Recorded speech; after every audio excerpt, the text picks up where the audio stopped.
আর আমরা ভীষণ বৃষ্টির মধ্যে বেরিয়ে পড়েছি রুহির স্কুলে। এতটাই বৃষ্টি হচ্ছিল কিন্তু আমাদের যাওয়াটাও খুব জরুরি ছিল। আর এই দেখো আমরা কিন্তু গাড়ি নিয়ে ভেসে ভেসে গাড়ি চালিয়ে এই জলের উপর দিয়ে, জল আমি তো জানি পর্যন্ত না।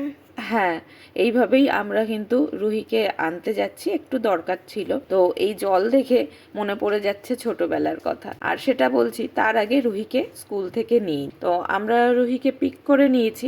রুহির আজকে মুডটা ভীষণ অফ ছিল, কারণ একেই তোর এক্সাম চলছে, তার উপরে স্কুলে একটা সেলিব্রেশন, তার ডান্স প্র্যাকটিস, মানে ফুল টায়ার্ড যাকে বলে। ওই জন্য আজকে আমরা নিতে এসেছি, তাও কিন্তু ও আনন্দ করছে না। এতটাই মুড অফ যে আমি যা জিজ্ঞাসা করছি তাতেই রেগে যাচ্ছে। ভাবলাম থাকুক, বাড়ি গিয়ে খাওয়া দাওয়া করে হয়তো মুডটা ভালো হয়ে যাবে, সেই জন্য আমি আর বেশি কথা বাড়ালাম না। আর ওই যে বলছিলাম না, বৃষ্টির দিনে আমরা বেশিরভাগ সময় সবাই মিলে প্ল্যান করব বন্ধুরা আজকে স্কুলে যাবই। আর আমরা যেহেতু হাঁটা পথে স্কুলে যেতাম, ওই রাস্তায় যেখানে যেখানে জল জমে থাকতো, ইচ্ছা করে সেই জলগুলোতেই আমরা পা দিতাম।